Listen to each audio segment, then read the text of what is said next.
नमस्कार बंधुगण welcome back to my YouTube channel BNT education.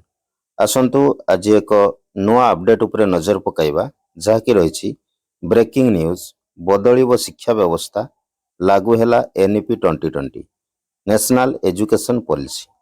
School और गणशिक्षा विभाग पक्षरु विज्ञप्ति जारी। पूर्व उच्च शिक्षा विभाग रे लागू हो सारी शैक्षिक ढांचारे हेबो बड़ परिवर्तन।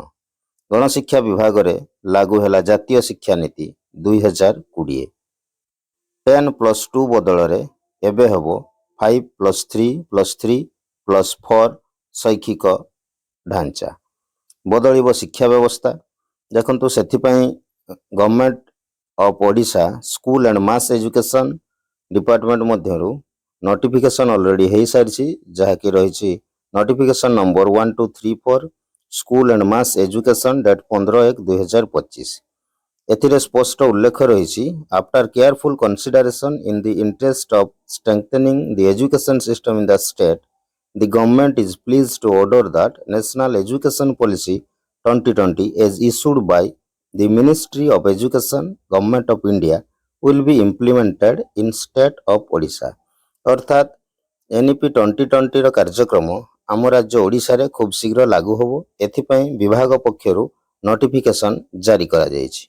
पूर्वरु जो 10+2 ढांचा रे शैक्षिक कार्यक्रम चालू रहितला एबे सेही ढांचा रे बड़ परिवर्तन आना जायछि जाकि एनईपी 2020 अनुसार एबे प्राथमिक शिक्षा व्यवस्था रे मध्य आपणकर 5+3+3+4 ढांचा रे शैक्षिक कार्यक्रम रहिबो। सेथिपई बदलिब शिक्षा व्यवस्था। ये थिला मो बीएनटी एजुकेशन तरफ एक बिग अपडेट जो थे कि आपण मान स्पष्ट सूचना दि जाउछि खूब शीघ्र आम राज्य ओडिशा रे +2 बदल रे बा 10+2 बदल रे नुआ शैक्षिक ढांचा रहिबो 5+3+3+4।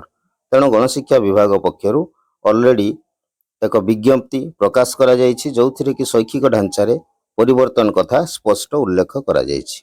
दीर्घ समय धरी मो बीएनटी एजुकेशन सहित आपण माने जड़ित थिबारु आपण मानकु बहुत बहुत धन्यवाद। पुणी देखा हबो नुआ एक अपडेट रे।